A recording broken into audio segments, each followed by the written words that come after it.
Hi guys, Meridith Alexander here, and today I want to have a short little conversation about something that typically is really paralyzing when we're facing it, and that's fear. Now, fear can come in a lot of different shapes and sizes. Sometimes it literally is danger, but most of the time, fear is actually disguised feelings of unfamiliarity or lack of confidence, or just simply the discomfort that comes with the feeling that you're surrounded by unpredictability.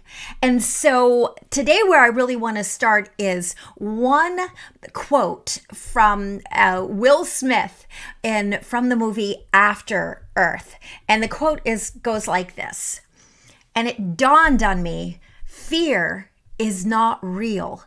The only place that fear can exist is in our thoughts of the future. It is a product of our imagination, causing us to fear things that do not at present and may not ever exist. That is near insanity. Do not misunderstand me. Danger is real, but fear is a choice. We are all telling ourselves a story, and that day, my story changed."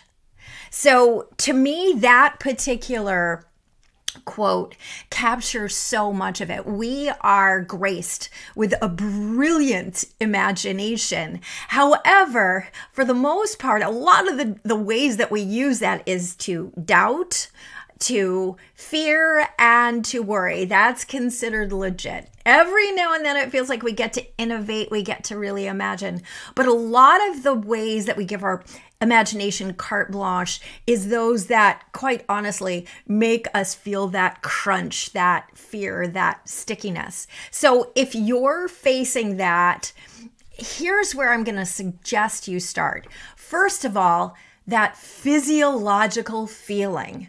That physiological feeling is simply that. It's a feeling. It's energy that is honing together, coming together, in some cases fight or flight, right? So that every single bit of your mind and your body can be focused on the task. So it's coming together to get ultra focused, which can be a really good thing, actually. However, when you're not sure where to focus that energy, it can feel very overwhelming and actually paralyzing. So first thing, what I'm going to suggest that you do is breathe, because guess what? I know it sounds super simple, but remember to breathe. They've done studies that really the only difference between exhilaration, and that's when we're feeling like, yeah, this is a challenge that I love, that I want to play with, right? Sometimes we feel that in the midst of a sport or contest, something like that, right? The only difference is that when you categorize something as exhilaration, you tend to remember to keep breathing. When you're categorizing something as fear, we tend to hold our breath, right? So the very first thing is physiological, to breathe. And if you really want to, as Tony Robbins would say, change your state, then physically get up. If you can, move, get out, especially out into nature to really widen your horizons, literally change that perspective.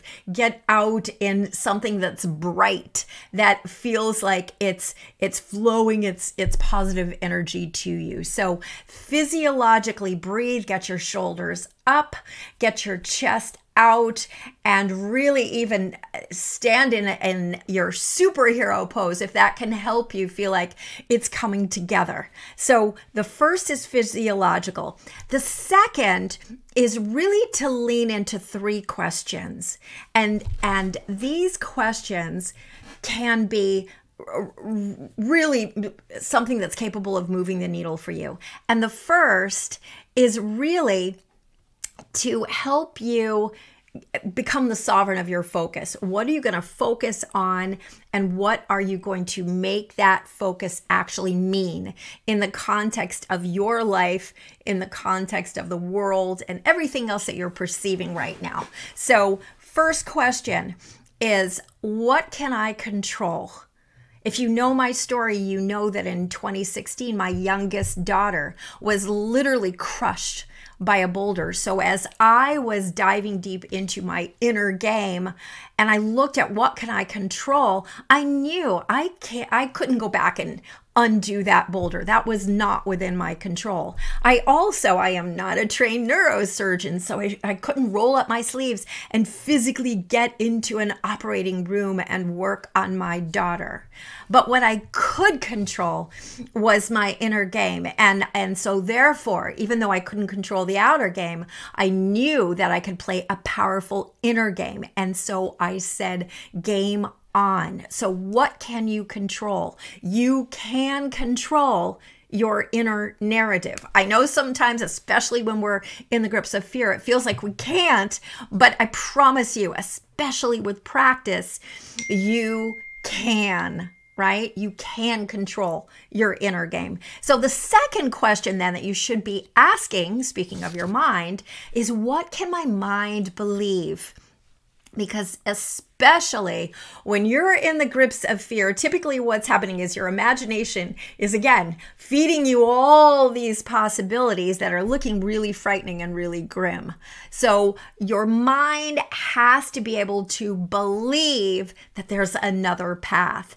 And usually where that starts is the type of questions that you're asking. So what can my mind believe? Can my mind believe that there are other people, in fact, people that I really admire who have ever been in the grips of fear, just like I'm feeling right now, who were able to act in spite of their fear, move beyond their fear, and actually grow and expand thanks to that fear and accomplish things with that incredible focus that previously might not have been possible.